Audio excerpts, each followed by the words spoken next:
মুর্শিদাবাদের মর্মান্তিক দুর্ঘটনার পরেও শিক্ষা মেলেনি অনেক জায়গায়। বাঁকুড়া শহরের ভাদুল এলাকায় আজও প্রহরীবিহীন রেল ক্রসিং দিয়ে প্রতিদিন জীবনের ঝুঁকি নিয়ে পারাপার করছেন। এই প্রহরীবিহীন লেভেল ক্রসিং দিয়ে প্রতিদিন স্কুল কলেজের ছাত্রছাত্রী, কর্মজীবী মানুষ, পথচারী ছাড়াও টোটো, ইঞ্জিন, ভ্যান, ট্রাক্টর, লরি ও অন্যান্য যানবাহন চলাচল করে। ট্রেন আসার সময় কোনো গেটম্যান না থাকায় সম্পূর্ণ নিজেদের সতর্কতার উপর নির্ভর করে পার হতে হয়। এলাকাবাসীর দাবি, এখানে একটি আন্ডারপাস নির্মাণের কাজ শুরু হলেও দীর্ঘদিন ধরে সেই কাজ চলছে। কবে তা সম্পূর্ণ হবে তা নিয়ে ধোঁয়াশা রয়েছে। ফলে প্রতিদিনই দুর্ঘটনার আশঙ্কা নিয়ে যাতায়াত করতে হচ্ছে সাধারণ মানুষকে। পারাপারের সময় আমাদের ভয় লাগে, তো ট্রেন যখন আসতে আমাদের একটু দেখে আসতে হয়। ধরুন কেউ পেরিয়ে যাচ্ছে হঠাৎ, আবার কেউ অনেকের সময় দাঁড়ায়নি, হুট করে পেরোতে, যে আগে ছিল পহরা এখন আর নেই। ঝুঁকি তো থাকে, ঝুঁকি নিয়েই তো আমরা পারাপার করছি না। রেল তো সেই বিষয়ে কোনো নিজের দেখায়নি যে না এরকম করে যেগুলো পহরা নেই সেগুলো পহরা বসায় কি। ওই সাবওয়েটা হচ্ছে, যে এটা হচ্ছে, এটার জন্য আর গ্রাহ্য করেনি। আমার নাম রূপা দত্ত। প্রচুর আতঙ্কিত, দীর্ঘদিন ধরে আতঙ্কিত চলছে। রাস্তা থেকে শুরু করে সবই বেহাল দশা। দিনের পর দিন মোশাগ্রাম এসে এখানেই দাঁড়িয়ে যাচ্ছে। নিত্য নতুন যাত্রীরাই লাইনের পথেই হেঁটে হেঁটে পারাপার করছে। রাস্তার ঠিক নেই, যানবাহনের অবস্থা একই, প্রচণ্ড ক্ষতিকারক। আপনি দেখতে পাবেন 10:55 পর ট্রেন দাঁড়িয়ে যায় মোশাগ্রাম, যাত্রীরা লাইন পারাপার হয়ে পেরিয়ে যেতে হয়।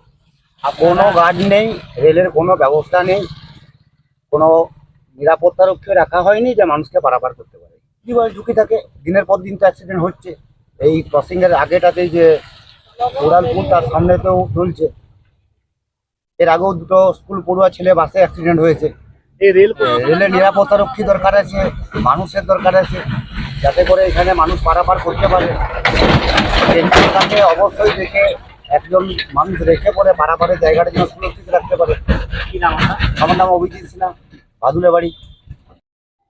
দেখছি বলতে দেখুন, রেল ক্রসিং তো খোলা আছে, মানুষ তো চলাচল করছে নিজের রিক্সে।